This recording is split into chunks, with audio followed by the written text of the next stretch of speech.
ଆଜି ଆମେ ଗୋଟେ କ୍ଲାସିକ୍ ହରର କାହାଣୀ ଭିତରକୁ ଯିବା, ଦ ମଙ୍କିଜ୍ ପ, ଆଉ ଏହାର ସବୁଠୁ ଭୟଙ୍କର ଦୃଶ୍ୟକୁ ଟିକେ ଭଲ ଭାବରେ ଦେଖିବା।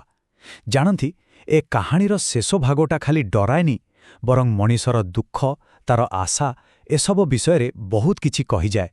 ଟିକେ ଭାବନ୍ତୁ ତ, ଯଦି ଜୀବନର ସବୁଠୁ ବଡ଼ କ୍ଷତିକୁ ପୂରଣ କରିବାକୁ ଗୋଟିଏ ମାତ୍ର ସୁଯୋଗ ମିଳେ, ତାହେଲେ କ'ଣ କରାଯିବ?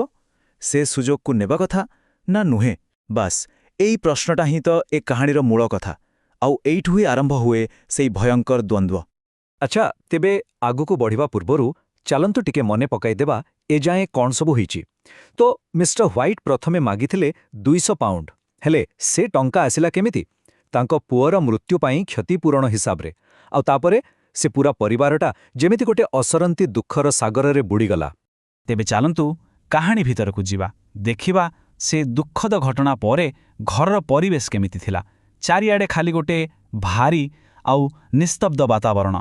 ସେ ଘଟଣାକୁ ପ୍ରାୟ 1.5 ସପ୍ତାହ ବିତି ଯାଇଥାଏ। ରାତିର ସମୟ, ଘରଟା ପୂରା ଥଣ୍ଡା ଆଉ ସୁନସାନ୍। ଆଉ ସେଇ ଭୟଙ୍କର ଚୁପଚାପ ଭିତରେ ମିସେସ୍ ହ୍ୱାଇଟ୍ ବାହାରର ଅନ୍ଧାରକୁ ଏକ ଲୟରେ ଚାହିଁ ରହିଥାନ୍ତି, ଯେମିତି କିଛି ଗୋଟେ ଖୋଜୁଛନ୍ତି। ଆଉ ଠିକ୍ ସେତିକିବେଳେ ସେ ଗଭୀର ଦୁଃଖ ଭିତରୁ ହଠାତ୍ ଗୋଟେ ବିଚିତ୍ର ଆଉ ଭୟଙ୍କର କଥା ମନକୁ ଆସିଲା। ହଁ, ସେମାନଙ୍କର ମନେ ପଡ଼ିଗଲା ସେ ମାଙ୍କଡ଼ ପଞ୍ଜା ବିଷୟରେ। ହଁ, ମାତ୍ର ଗୋଟିଏ ଇଚ୍ଛା ବାକି ଥିଲା, ଆଉ ସେଇ ଗୋଟିଏ ସୁଯୋଗ, ସେଇଟା ହିଁ ସେମାନଙ୍କ ପାଇଁ ସବୁଠୁ ବଡ଼ ଦ୍ୱନ୍ଦ୍ୱର କାରଣ ସାଜିଲା। ହଠାତ୍ ମିସେସ୍ ହ୍ୱାଇଟ୍ଙ୍କ ସ୍ୱର ସେ ନୀରବତାକୁ ଭାଙ୍ଗିଦେଲା। ସେ ତାଙ୍କ ସ୍ୱାମୀଙ୍କୁ କହିଲେ, ଯାଅ, ତାକୁ ତଳକୁ ଆଣ, ଆମ ପୁଅକୁ ପୁଣି ଥରେ ଜୀଅନ୍ତା କରିବାକୁ ଇଚ୍ଛା କର। ତାଙ୍କ କଥାରେ କେତେ ଯେ ଦୁଃଖ ଥିଲା, ଆଉ ତା ସାଙ୍ଗକୁ ଥିଲା ଗୋଟେ ପାଗଳାମୀ ଭରା ଆଶା। ଆଉ ଏଇଠୁ ଆରମ୍ଭ ହେଲା ପ୍ରକୃତ ଟଣାଉଟଳା, ଆଶା ଆଉ ଭୟ ଭିତରେ। ଗୋଟେ ପଟେ ମାର ଆକୁଳ ନିବେଦନ ଓ ଅନ୍ୟପଟେ ବାପାର ସେଇ ଭୟଙ୍କର ସତଟାକୁ ବୁଝିବାର ଚେଷ୍ଟା।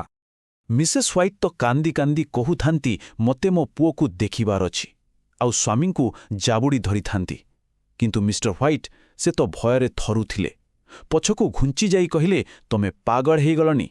କାରଣ ସେ ଜାଣିଥିଲେ ସେ ପଞ୍ଝାର ଶକ୍ତି କେତେ ଭୟାନକ। ତାପରେ ମିଷ୍ଟର ହ୍ୱାଇଟ୍ ସେଇ ପ୍ରଶ୍ନଟା ପଚାରିଲେ ଯାହା ସବୁଠୁ ଭୟଙ୍କର ଥିଲା, ତମେ କ'ଣ ସତରେ ଭାବୁଛ ଯେ ସେ ଆମର ସେଇ ପୁରୁଣା ପୁଅ ହେଇ ଫେରିବ ଯାହାକୁ ଆମେ ହରେଇଥିଲେ? ତାଙ୍କ ଆଖି ଆଗରେ ସେ କାରଖାନାର ଦୁର୍ଘଟଣାଟା ନାଚି ଯାଉଥିଲା। ସେ ଭାବିପାରୁଥିଲେ ତାଙ୍କ ପୁଅ କି ଭୟଙ୍କର କ୍ଷତବିକ୍ଷତ ଅବସ୍ଥାରେ ଫେରିବ। ଆଉ ଏବେ ଆସିଲା କାହାଣୀର ସେ ମୁହୂର୍ତ୍ତ ଯେଉଁଠି ନିଶ୍ୱାସ ଅଟକିଯାଏ। କବାଟରେ ସେଇ ଠକ୍ ଠକ୍ ଶବ୍ଦ। ଦେଖନ୍ତୁ, ନିଜ ଇଚ୍ଛା ବିରୁଦ୍ଧରେ ଯାଇ ମିଷ୍ଟର ହ୍ୱାଇଟ୍ ଶେଷରେ ସେ ଇଚ୍ଛାଟା ମାଗିଦେଲେ। ଆଉ ତାପରେ କିଛି ଗୋଟେ ହେଲା। ଇଚ୍ଛାଟା ମାଗିସାରିବା ପରେ ଚାରିଆଡ଼େ ଖାଲି ଗୋଟେ ଅଜବ ଯନ୍ତ୍ରଣାଦାୟକ ଶାନ୍ତି। ଲାଗୁଥିଲା ଯେମିତି ସମୟ ଅଟକି ଯାଇଛି। ସମସ୍ତେ ଗୋଟେ ଅଜଣା ଭୟରେ ଅପେକ୍ଷା କରି ରହିଥାନ୍ତି। ଆଉ ସେହି ନୀରବତାକୁ ଚିରି କବାଟରେ ଗୋଟେ ଧୀର ଠକ୍ ଶବ୍ଦ ହେଲା। କିଛି ସମୟ ଗଲା, ଆଉ ପୁଣିଥରେ ସେଇ ଶବ୍ଦ, ଆଉ ଗୋଟେ ଠକ୍। ଆଉ ତାପରେ ଆହୁରି ଜୋରରେ, ଏକଦମ ଜୋରଦାର ଠକ୍ ଠକ୍ ଶବ୍ଦ। ବାସ୍, ସେମାନଙ୍କର ସବୁଠୁ ବଡ଼ ଭୟଟା ସତ୍ୟ ହୋଇଗଲା। କିଏ ଜଣେ ବାହାରେ ଅଛି।